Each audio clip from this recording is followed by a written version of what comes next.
साल 1962 से 1964 के बीच में कई बड़ी घटनाएं घटी थीं, लेकिन उसमें से भारत की नजर से दो सबसे बड़ी थीं। पहली भारत का चीन के साथ युद्ध और दूसरी जवाहरलाल नेहरू का निधन। हाँ, वही जवाहरलाल नेहरू जिनके बारे में आजकल व्हाट्सएप यूनिवर्सिटी में बहुत अनबेक्ड थीसिस पेपर पब्लिश किए जाते हैं। इन दो इंसिडेंट्स के बाद तब इंडियन पॉलिटिक्स में एक वैक्यूम क्रिएट हो गया और उसी वैक्यूम का फायदा उठाने के लिए और कश्मीर को अपने कब्जे में लेने के लिए पाक ने अपने नापाक ऑपरेशन की शुरुआत की थी, जिसे नाम दिया था ऑपरेशन जिब्राल्टर। आज निकपीडिया ओरिजिनल्स प्रेजेंट्स किस्सा ऑपरेशन जिब्राल्टर का, एक ऐसा ऑपरेशन जिसमें जुड़ा है दो भेड़ चराने वालों का वाकया। आखिर कैसे दो भेड़ चराने वालों ने नाकाम कर दिया था आतंकिस्तान के नापाक इरादों को? क्या हुआ था ऑपरेशन जिब्राल्टर में जिसने बदल दिया था आने वाले कश्मीर का भविष्य? चलिए शुरू करते हैं इस किस्से के सफर को। चलिए सबसे पहले आपको बताते हैं कि आखिर जिब्राल्टर क्या है। अगर हम दुनिया के नक्शे को देखें तो स्पेन के पास एक छोटा सा आइलैंड नजर आता है। इसी छोटे आइलैंड को जिब्राल्टर कहा जाता है। कभी हम इसकी भी हिस्ट्री डिटेल्ड रिपोर्ट्स के साथ आपके सामने हाजिर करेंगे। एक बार का वाक्य है, अरब देशों की सेना के मन में यूरोप जीतने का ख्याल आया। यूरोप पर फतेह हासिल करने के लिए अरब की सेना वेस्टर्न साइड की तरफ से बढ़ी। तब उनका पहला पड़ाव जिब्राल्टर था। इस जिब्राल्टर के बाद अरबी सेना ने पूरे स्पेन पर फतेह हासिल की थी। अब आपके मन में सवाल आ सकता है कि अगर जिब्राल्टर स्पेन के पास है तो उसका पाकिस्तान और भारत के कश्मीर से क्या कनेक्शन है? हुआ कुछ ऐसा था कि पाकिस्तान को जब जिब्राल्टर की घटना के बारे में पता चला तो उसे ऐसा लगने लगा था कि अगर वो हिंदुस्तान के जिब्राल्टर यानी कश्मीर के ऊपर धोखे से कब्जा कर ले तो पूरा भारत भी उसके कब्जे में आ जाएगा। और इसी ख्याल के साथ तारीख 5 अगस्त साल 1965 के दिन पाकिस्तान ने भारत के खिलाफ और कश्मीर पर कब्जा करने के लिए ऑपरेशन जिब्राल्टर को लॉन्च किया। आपको बता दें कि ऑपरेशन जिब्राल्टर उस दौर के पाकिस्तानी विदेश मंत्री जुल्फिकार अली भुट्टो और पाकिस्तानी मिलिट्री डिक्टेटर आयूब खान का प्लान था। इन दोनों ने मिलकर एक बंद कमरे में यह तय किया था कि जब तक कश्मीर के ऊपर पूरी तरह से कब्जा ना हो जाए तब तक ऑपरेशन को सीक्रेट ही रखा जाएगा। पाकिस्तानी मिलिट्री डिक्टेटर आयूब खान ने ऑपरेशन जिब्राल्टर के साथ भारत के अटूट अंग कश्मीर को तोड़ने का जिम्मा अपने कंधों में लिया और पाकिस्तानी मिलिट्री ने करीब 30 से 40 हजार आतंकवादियों की ट्रेनिंग शुरू कर दी। कई जगह इस फिगर्स को 30,000 बताया गया है तो कई जगह 40,000। इसलिए हम आपके सामने दोनों फिगर्स रख रहे हैं। एक तरफ पाकिस्तानी मिलिट्री 30 से 40,000 आतंकवादियों का जिहाद के नाम पर ब्रेन वॉश करके कश्मीर में घुसपैठ करने के लिए तैयार कर रही थी, तो दूसरी तरफ आयूब खान ये पता लगाने में लगा हुआ था कि आखिर कश्मीर के अंदर आतंकवादियों की घुसपैठ कैसे करवाई जा सकती है। इसी के साथ पाकिस्तान ने ऑपरेशन जिब्राल्टर के आतंकवादियों को 6 ग्रुप में डिवाइड किया और आक्रांताओं को कोड नेम दिए गए थे, जैसे कि तारिक कासिम, खालिद, सलाउद्दीन, गजनवी और बाबर। इन सभी ग्रुप्स को पाकिस्तानी सेना की तरफ से एक एक ऑफिसर भी दिया गया था। पाकिस्तानी मिलिट्री डिक्टेटर आयूब खान को किसी सही मौके का इंतजार था। तभी महीना आया जनवरी, साल आया 1963। वहां मौजूद हजरत बल दरगाह से कुछ स्पिरिचुअल अवशेष गायब हो गए, या तो ये कहें वहां से चोरी हो गए। इस घटना के बाद श्रीनगर में लोगों के बीच विवाद होने लगे और उसी फूट और विवाद का फायदा पाकिस्तान के आयूब खान ने उठाया और कश्मीर के अंदर कुछ आतंकवादियों की घुसपैठ करवाने में कामयाब हो गया। उन आतंकवादियों की घुसपैठ ऑपरेशन जिब्राल्टर के तहत हुई थी और आतंकवादियों को पाकिस्तान की तरफ से साफ साफ 2 ऑर्डर दिए गए थे। पहला, कश्मीर के अंदर आम कश्मीरी की तरह घूमना है, रहना है और वहां के हिंदुस्तानी मुसलमानों को हिंदुस्तान के खिलाफ भड़काना है। अगर हम ऐसा करने में कामयाब हो गए तो कश्मीर अंदर से टूट जाएगा और हम बिना जंग लड़े ही कश्मीर के ऊपर कब्जा कर लेंगे। दूसरा, जैसे जैसे आम कश्मीरी बगावत में उतरने लगे वैसे ही इंडियन आर्मी की इंपॉर्टेंट पोस्ट और चोटियों पर कब्जा कर लेना। जैसे ही ये होगा पाकिस्तानी मिलिट्री कश्मीर के ऊपर हमला कर देगी। तारीख थी 5 अगस्त साल 1965।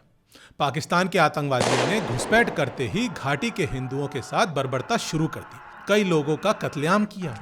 उस कत्लेआम को शब्दों में बयां कर पाना भी मुमकिन नहीं है। इसी के साथ उन चरवाहों का वाकया आने वाला है जिसके कारण पाकिस्तान के उस नापाक ऑपरेशन के फेल होने की शुरुआत हुई। बात कुछ ऐसी थी कि 5 अगस्त 1965 की शाम को ही गुलमर्ग के पास 2 चरवाहे अपने भेड़े चरा रहे थे। तभी उनकी नजर कुछ ऐसे लोगों के ऊपर पड़ी जो पहली नजर में देखने के बाद उन्हें कश्मीरी नहीं लग रहे थे। तभी उन चरवाहों ने देखा कि उन लोगों में से 2 लोग हरे रंग की सलवार कमीज पहनकर चरवाहों की तरफ आ रहे हैं। चरवाहों के पास आते ही उन दो अनजान लोगों ने, जो असल में पाकिस्तानी आतंकवादी थे, उन्होंने दोनों चरवाहों को करीब 400 रुपए का लालच दी और उनसे एक सवाल किया, यहां आसपास इंडियन आर्मी की चौकी कहां पर है जहां पर ज्यादा सैनिक ना हो। इस सवाल और पैसों की लालच को सुनते ही दोनों चरवाहों को शक हो गया।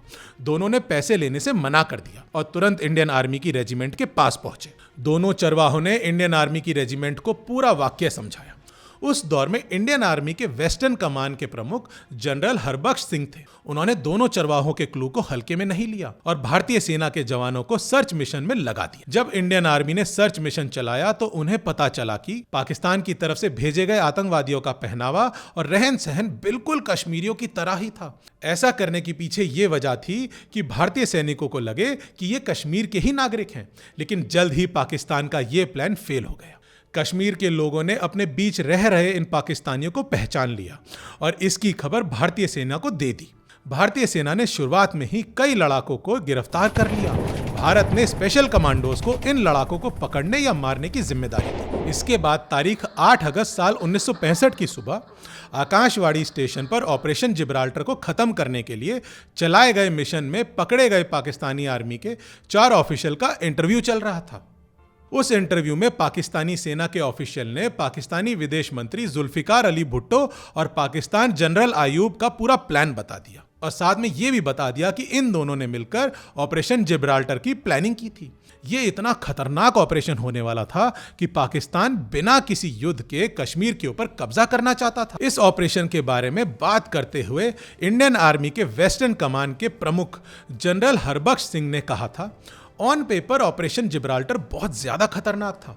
साथ ही साथ उस ऑपरेशन को देखकर ऐसा लग रहा था जैसे उसकी प्लानिंग और प्लॉटिंग काफी समय से की जा रही थी, लेकिन उसे फील्ड में एग्जीक्यूट करने से पाकिस्तान से कुछ गलतियां हो गई, जिसकी वजह से ऑपरेशन जिब्राल्टर फेल हो गया था। जैसे कि घुसपैठ करने आए पाकिस्तानी आतंकवादियों को ढंग से कश्मीरी बोलना तक नहीं आता था। उन्हें कश्मीर में चलने वाले नाप तोल की जानकारी भी नहीं थी। जब कभी वो दुकान में कुछ खरीदने जाते थे तो लोकल कश्मीरी उन्हें पहचान लिया करते। ऑपरेशन के कुछ आतंकवादी तो यहाँ के मौसम की वजह से ही मर गए थे। बाकियों के अंदर युद्ध के लिए मोटिवेशन नहीं बचा था। इसी के साथ लोकल कश्मीरियों की जिंदगी में इस ऑपरेशन का बुरा असर पड़ने लगा था। इसीलिए उन्होंने सेना का साथ दिया और ऑपरेशन जिब्राल्टर फेल हो गया।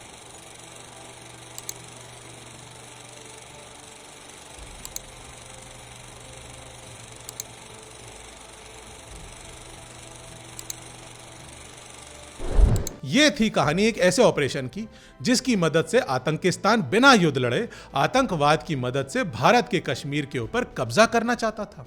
लेकिन उस साजिश और ऑपरेशन को एक संजोग और 2 चरवाहों ने फ्लॉप कर दिया था। लेकिन आतंक को पनाह देने वाला पाकिस्तान इस बार भी चुप नहीं बैठा था। वो किसी भी हालत में कश्मीर पर कब्जा करना चाहता था। ऑपरेशन जिब्राल्टर में बुरी तरह से हार के बाद पाकिस्तान को न केवल मुंह की खानी पड़ी, बल्कि पीओके में मौजूद हाजी पीर दर्रे सहित कई पाकिस्तानी इलाकों में भारतीय सेना का कब्जा हो गया। बावजूद इसके पाकिस्तान के मन में एक और साजिश का जन्म हो रहा था। वो किसी भी तरह ऑपरेशन जिब्राल्टर का बदला लेना चाहता था। इसीलिए ऑपरेशन जिब्राल्टर के फेलियर के बाद आया ऑपरेशन ग्रैंड स्लैम। यहां हम आपको एक सवाल के साथ छोड़कर जाते हैं। क्या आपको ऑपरेशन ग्रैंड स्लैम के बारे में पता है? अगर पता है तो हमें कमेंट बॉक्स में जरूर बताएं और गौरवशाली भारत के इतिहास रिसर्च बेस्ड अनबायस्ड रिपोर्ट्स को सपोर्ट करने के लिए सब्सक्राइब करिए निकपीडिया। जय कश्मीर, जय भारत।